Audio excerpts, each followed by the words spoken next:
지난주에는 사울이 다메섹 도상에서 가는 길 위에서 주님을 만나게 되는 내용으로 길 위에서 꿈을 찾다라는 제목으로 함께 말씀을 나누었습니다. 오늘은 그 연속 석상으로 꿈을 찾는 방법이라는 제목으로 함께 말씀을 나누고자 합니다. 사랑하는 진용락교회 가족 여러분, 힘들고 좋은 여정 속에서 내가 곧 길이요 진리요 생명이라는 주님의 말씀 따라 그 길을 걷고 있지만 때로는 어려운 상황 속에 놓일 때마다 그 길을 벗어나고 싶은 것이 우리의 욕심입니다. 그러면 어떻게 하면 우리 인생길에서 예수님을 만나 길 대신 예수님을 만나서 하나님의 꿈을 찾고 이루려면 그 방법은 과연 무엇일까요?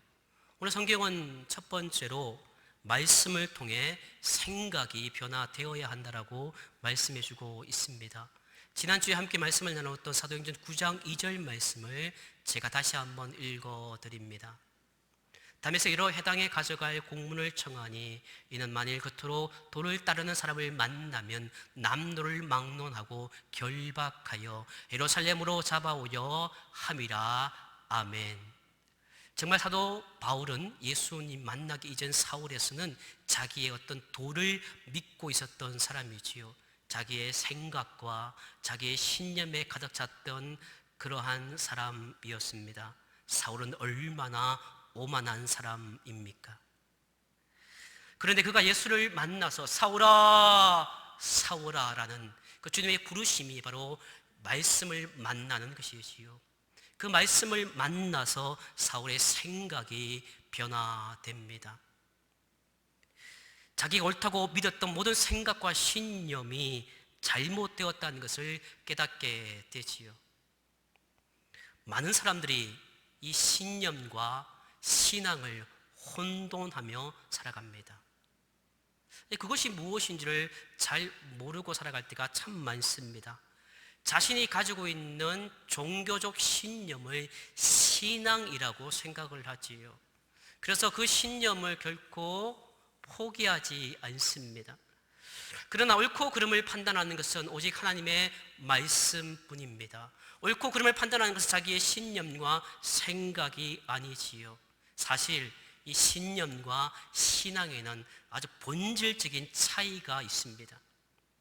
신념은 자기의 가진 지식과 경험에 근거해서 스스로 찾게 되는 것입니다.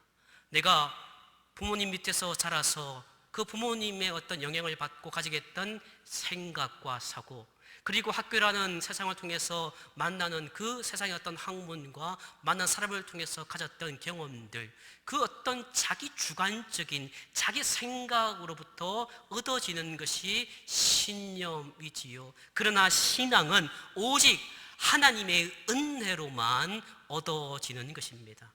우스갯소리가 있지 않습니까? 어느 목사님이 부임했는데 피아노가 여기 있는 것이 참 마음에 안 들었습니다. 근데 옮기고 싶지만 옮길 수 없고 옮기자니 말이 나올 것 같아서 새벽마다 1cm씩 옮겼다고 하지요. 30년 되니까 저기에 가 있습니다.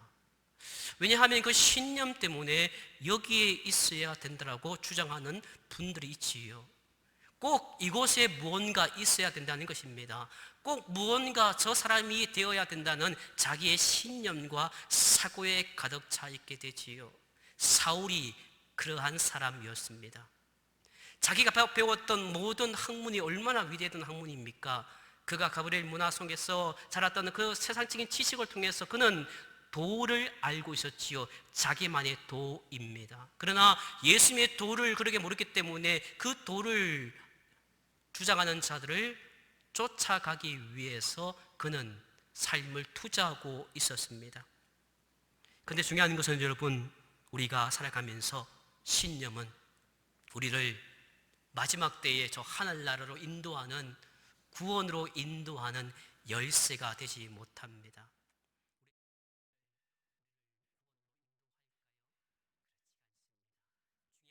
중요한 것은 신앙은 우리를 구원에 이르게 합니다. 신념은 인간으로 하여금 실패 없는 인생을 살 수 있게는 합니다. 그 신념 하나로 내가 실패 없는 인생을 살 수 있게 되지만, 그러나 참된 성공의 삶은 살 수 없습니다. 참된 참된 성공의 삶은 바로 오직 하늘로부터 들려오는 말씀으로 들려오는 진리에 의해서만 우리가 참된 삶을, 참된 성공의 삶을 살 수가 있습니다. 우리는 신념의 사람이 아니라 신앙의 사람이 되어야 합니다. 그러나 요즘 어떻습니까? 코로나19에 자기 신념 때문에 세상을 어렵게 하는 이도 있지요. 교회로 들어오면 그 신념과 생각 때문에 여러 사람들을 힘들게 하고 어렵게 할 수도 있습니다. 우리는 신념의 사람이 아니라 신앙의 사람이 되어야 하지요. 자신의 경험과 지식에 근거하여 자의적으로 어떤 사실을 확신하는 자가 아니지요. 내가 경험했던 그것이 옳다라고, 내가 경험했던 그 지식이 옳다라고 그것을 주장한 사람이 아니라 오직 하나님의 은혜로 말미암아, 말씀으로 말미암아 주어진, 그래서 그것을 성령의 조명하심을 통해서 내가 진리를 깨닫고 진리를 믿고 살아가는 사람이 신앙의 사람입니다. 그래야 구원받을 수 있습니다. 그래야 마지막 때에 천국 가고 영생을 얻을 수가 있습니다. 본문 19절 말씀을 제가 읽어드립니다. 음식을 먹음에 강건하여 지니라. 사울이 다메섹에 있는 제자들과 함께 며칠 있을새. 아멘. 이게 보시면 음식을 먹음에 강건하여졌다라는 말씀이 눈에 들어옵니다. 이 말씀이 무엇입니까? 여러분, 오늘 본문과 우리 지난주의 본문 사이에 생략되어 있는 내용이 있지요. 그거는 바로 그가 다메섹 도상에서 눈이 멀어지고 그가 인도하는 대로 손을 잡고 아나니아라는 집에 가서 그곳에서 안수를 받고 이제 건강해지는데, 그것이 음식을 먹고 건강해졌다라고 이야기하지요. 그러니까 단순히 생각하면 그동안 음식을 먹지 못했는데 음식을 먹으로 말미암아 육신이 건강해졌다라고 생각할 수 있는 내용이 본문의 말씀이지요. 그러나 그렇지가 않습니다. 이 성경 말씀은 어떤 말씀입니까? 하나하나 성령님의 감동으로 되어져 있는 것입니다. 우리가 말할 때요, 말은요, 말한 사람도 잊어버릴 때가 있습니다. 내가 그럴만 했니? 잊어버립니다. 그리고 듣는 사람도 잊어버리는데요, 우리가 그런 조심해야 됩니다. 누구에게 문자를 하면요, 그 문자가 영원히 남을 수가 있어요. 댓글 하나도 그저 허투루 적으면 안 되지요. 그런데 하물며 이 하나님의 말씀인 성경은 하나님께서 대충 적으셨겠습니까? 단어 하나하나에 의미가 있습니다. 자, 오늘 본문으로 들어오면 그 음식을 먹음이라는 그 먹다가 헬라어로는 남바노라는 단어인데요, 이 단어는 오늘 동사 그 단어가 유독 여기에서만 먹다라고 표현되어 있습니다. 본래 그 단어는요, 영어 단어는 이런 먹다라는 것이 eat라는 단어를 씁니다.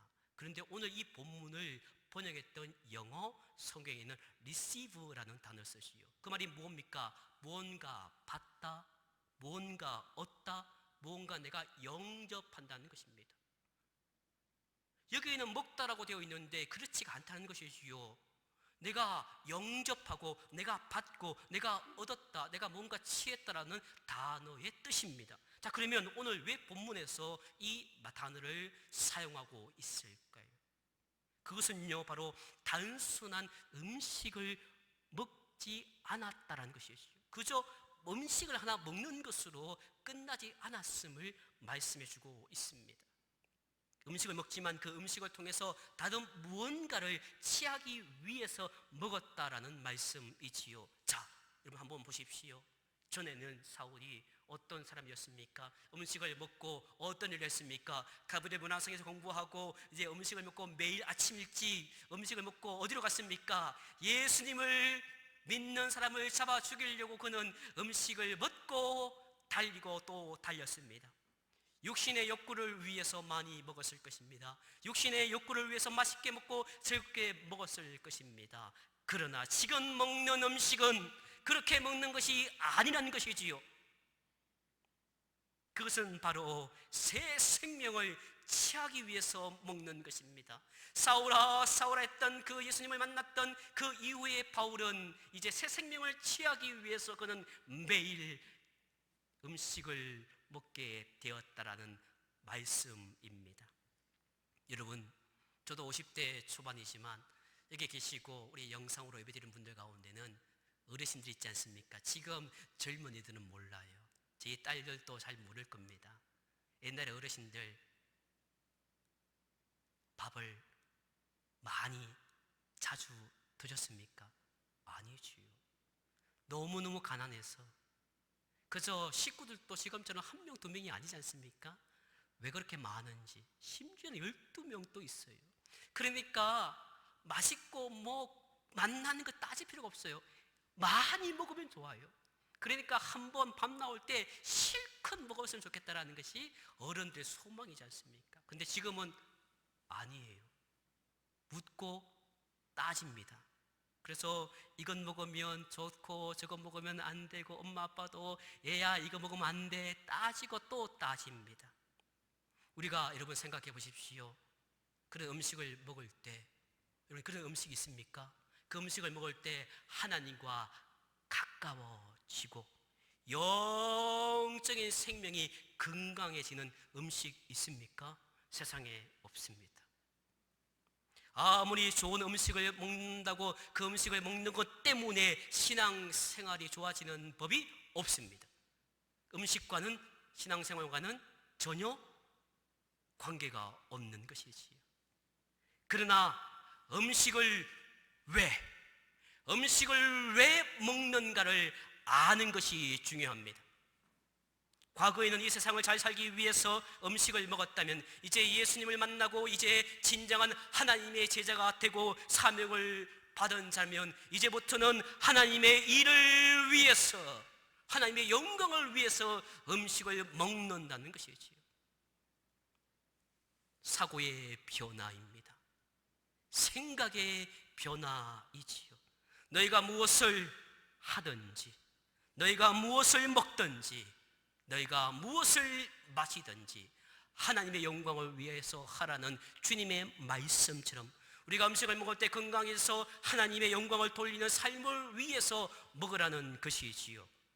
육신의 생명을 위해서가 아닙니다. 바로 영적인 생명을 위해서 먹으라는 것이지요. 중요한 것은 그것을 먹을 때 그 음식이 아니라는 말씀입니다. 바로 그 음식을 먹고 사는 삶을 통하여 우리가 새로운 생명을 얻는다는 것이지요. 여러분 아무리 여기 있는 말씀을 여러분들이 모르십니까? 지금 내가 한국교회와 한국 성도가 얼마나 말씀을 많이 먹었습니까? 근데 말씀을 먹는다고 말씀을 듣는다고 삶이 변합니까? 아니요. 중요한 것은 그 말씀을 먹고 우리의 삶을 어떻게 사느냐가 중요한 것입니다. 그것을 사도 바울은 깨달았다는 것이지요. 그저 율법을 지키고 하나하나 단을 지키고 하나하나 삶을 사는 것이 다가 아니라 정말 하나님이 원하시는 삶을 살아야 됨을 그는 주님을 만나고 말씀을 통해서 사고가 변화됩니다. 그렇습니다. 말씀을 통해서 생각이 변화되어야 합니다. 오늘 하나님은 사울을 통해서 우리에게 우리의 가치관과 생각의 근거가 하나님의 말씀이 되어야 한다고 말씀하고 계십니다. 하나님의 말씀으로 가치관과 생각이 변하면요, 그 변화된 인생은 두렵지가 않습니다. 무엇을 먹을까, 무엇을 마실까 걱정하지 않습니다. 어떤 어려움 속에서도 하나님의 말씀으로 생각이 변화되고 근심거리가 다 없어지지 않더라도 생각이 변화되면 세상을 두려워하지 않습니다. 왜냐하면 하나님께서 내 생각을 바꿔주셨기 때문이지요. 매일매일 벅찬 기대가 있습니다. 어저께 여러분에게 문자를 드렸을 것입니다. 문자 드리고 마지막에 어떤 문자가 있었습니까? 그저 지나가지는 않았습니까? 거기에 제가 기도한 마음으로 이런 문구를 여러분들에게 보내드렸습니다. 오늘 생업에 계시든 하루의 삶을 살아가든 하루의 삶이 평안하시고 그리고 힘을 누려서 내일 주일날 오늘 복된 예배가 될 수 있기를 기도합니다. 여러분, 내 생각과 사고가 변하면요 매일매일 기대가 있습니다. 벅찬 삶이 있지요. 오늘 내가 어떤 공간에 예배드리든 우리가 방금 보았던 영상으로 드렸던 그 예배의 자리이든 내가 기대함으로 벅찬 마음으로 살아갑니다. 내 생각이 변화되지 않을 때는 코로나19로 걱정합니다. 자녀 때문에 근심합니다. 잠을 설칩니다. 그러나 내가 말씀으로 사고가 변화되고 생각이 변화되면요, 두려워하지 않습니다. 삶의 기대가 있다는 말씀이지요. 그리고 하나님은 그를 반드시 일으켜 세워주시고 함께 하심을 믿으시기 바랍니다. 생각이 변화되었는데, 사고가 변화되었는데 어찌 하나님께서 가만히 두시겠습니까? 내 사람이다. 저 사람은 내 사람이다. 어떤 환경 속에서도 하나님은 함께 하신다는 말씀입니다. 우리의 인생길에서 길 대신 예수님을 만나서 하나님의 꿈을 찾고 이루기 위해서 두 번째는요, 하나님의 마음으로 세상을 봐야 합니다. 요즘 여러분 어떻습니까? 세상을 바라볼 때 세상이 희망이 있습니까? 코로나19로 어려운 상황 속에서 여러분 어떻습니까? 어쩌면 걱정과 근심이 있습니다. 저도 하나님, 언제까지 우리가 매일 화요일부터 토요일까지 교육자들과 경건히 하면서 매일매일 코로나19가 확산되지 않고 종식되고 백신이 개발되어서 일상의 삶으로 돌아오려고 부르짖는데, 한편으로는 하나님, 언제까지 걱정할 때 하나님께서 아들아 너의 눈으로 보지 마라. 하나님의 눈으로, 하나님의 마음으로 세상을 바라보고 가정을 바라보고 교회를 바라보고 그렇게 살아라고 말씀하고 계십니다. 18절 말씀입니다. 즉시 사울의 눈에서 비늘 같은 것이 벗어져 다시 보게 된지라. 아멘. 여기 보시면 비늘 같은 것이 무엇인지는 알 수가 없습니다. 많은 성경신학자들도 그것이 무엇인지 정확하게 말하고 있지는 못하지요. 그러나 중요한 사실은 그 막이 언제 생겼습니까? 그 비늘 같은 것이 언제 생겼습니까? 그것은 바로 예수 그리스도의 영광의 빛을 본 이후에 생겨난 것입니다. 그런데 그 막으로 사울이 사흘 동안, 그리고 며칠 동안이라고 앞을 보지 못했다라고 기록해 주고 있습니다. 그리고 그 막은 인간의 어설적인 치료의 그런 결과가 아니라 주님이 보내신 아나니아의 안수에 의해서 그 눈이 열리게 된 것이지요.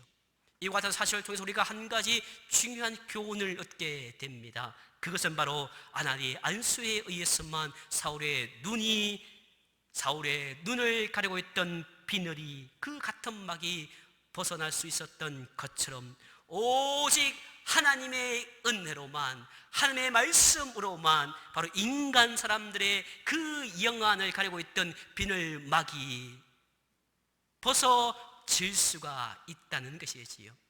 세상의 눈으로 바라보십시오. 심판이 어디 있습니까? 세상의 눈으로 바라보면 아니 하나님이 어디 있습니까? 세상의 눈으로 바라보면 천국이 어디 있습니까? 그들은 그들의 눈을 가지고 있는 비늘의 막이 있는 걸 모르고 있는 거예요. 지식으로 할 수 있습니까? 과학으로 할 수 있습니까? 터무니없는 생각이라고 말하지 않습니까? 그렇습니다. 세상 사람들의 영혼을 가리고 있는 제약의 비늘을 걷어내고 그들로 하여금 진리의 말씀을 밝히 볼 수 있게 하는 것은 바로 오직 하나님의 은혜뿐입니다. 다른 방법이 없습니다. 하나님의 은혜가 아니면 세상 사람들은 그 절대로 영의 눈을 뜰 수가 없는 것이지요. 일전에 한 성도님의 남편이 눈이 좀 이상해서 수술한다 해서 병원에 같이 간 적이 있습니다. 수술비가 500만 원이에요. 여기에 뭔가 막이 생겨서 그 막을 제거하는데 자그마치 500만 원이라는 거예요. 아니 저는 돈이 없어서 그냥 안경을 두꺼운 거 써야 할 정도로 많은 돈이 들어가더라고요. 여러분 살다 보면요, 연세가 들다 보면 이게 뭔가 뿌옇게 앉게 되지요. 그래서 그것을 제거해야 눈이 밝아지지 않습니까? 그런데 여러분 신기하게도요, 세상 사람들은 그렇게 육신의 어떤 뿌염이 자리하기 전에도 그들은 잘 본다고 하지만 그들이 알지 못하는 그 비닐막이 있어서 그 너머에 계시는, 세상 너머에 계시는 하나님을 보지 못하고 있습니다. 한번 세상에 나가서 복음을 전해보십시오. 여러분, 복음을 전할 때 사람들이 다 환영합니까? 아니요. 아이고, 이 지금 우주선 타고 저 달 날아가는 시대고 지금 과학이 어떤 시대인데 지금 터무니없는 말을 한다고 에이 이 사람아 가라고 하지 않겠습니까? 아닙니다. 형제님 자매님 들어보세요. 예수님께서 십자가에 죽으셔서 당신을 위해서 구원시키기 위해서 예수님이 죽으셨어요 라고 하면 그들이 믿습니까? 아니, 나같이 부족한 사람이 그렇게 훌륭하신 분이 뭐 하려고 죽어요? 안 믿는 거예요. 왜? 보지 못하는 겁니다. 그 비늘막이 있어서 진짜를 알지 못하는 거예요. 지약의 비늘로 영안이 가려져서 진정으로 보아야 할 것을 보지 못하면서도 모든 것을 보고 있다고 착각을 하는 것이지요. 그래서 눈을 뜨고도 진짜를 보지 못합니다. 좋은 사람을 알지 못해요. 사랑하는 아내가, 사랑하는 남편이, 사랑하는 목사님이, 장로님이, 사랑하는 교회가 얼마나 좋은지 모르는 거예요. 그래서 귀하게 여기지 않습니다. 함부로 대합니다.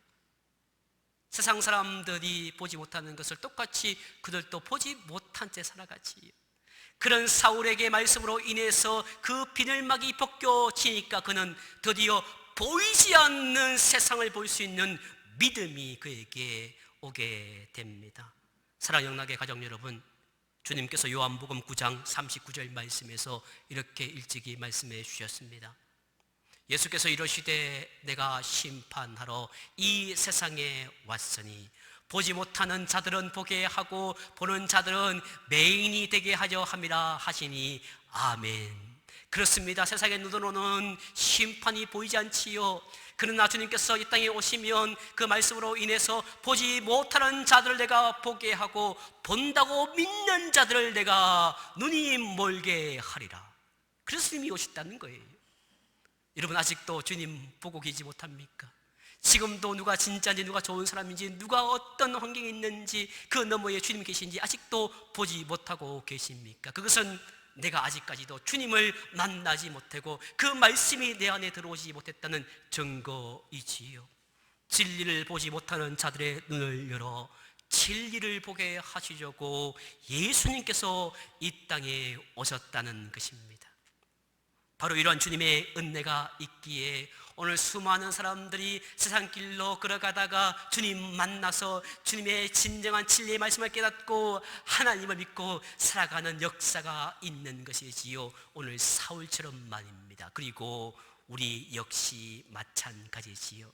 우리 역시 그 은혜로 인해서 영의 눈을 떠서 진리를 밝히 보고 그 진리를 믿고 예배당 현장에서 혹은 삶의 자리에서 예배 드리고 있는 것입니다. 그러므로 우리는 언제나 이처럼 우리에게 큰 은혜를 베풀어서 우리로 하여금 영의 눈을 뜨게 하셔서 매일매일 진리의 삶을 살아가게 하시는 하나님께 감사해야 합니다. 여러분, 믿는 자들이 어떤 사람입니까? 보지 못하는 세계를 보는 자예요. 꿈을 찾고 사명자로 살아가는 사람이 아니겠습니까? 여러분이 살아가는 그 삶 가운데, 현장 가운데 그들은 보지 못할 것입니다. 그들 믿지 못할 것입니다. 그러나 우리가 말씀으로 변화되어서 내 생각이 변화되고 그리고 하나님의 말씀으로 인해서 내 모든 가치관이 무너지고 그리고 내 영안이 열릴 때 우리는 모든 환경 속에서 감사할 수가 있습니다.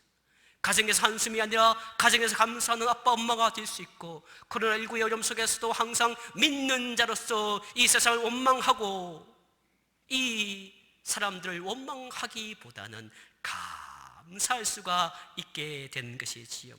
그래서 그 은혜가 더욱더 다른 사람들에게 미칠 수 있도록 전파될 수 있도록 우리는 늘 그것을 전파하기에 항상 힘써야 하는 것입니다. 사랑하는 영락의 가족 여러분, 하나님의 말씀으로 여러분의 신념과 생각이 변화되기를 바랍니다. 하나님의 말씀으로 여러분의 그 모든 비늘막이 다 벗겨져서 그 인생길에서 길 대신 예수님을 만나서 하나님께서 여러분에게 주셨던 꿈을 찾고 꿈을 만나서 진정한 하나님의 뜻을 이루는 사명자로 살아가는 저와 여러분, 우리 신정락교회 되기를 주의 이름으로 간절히 축원합니다.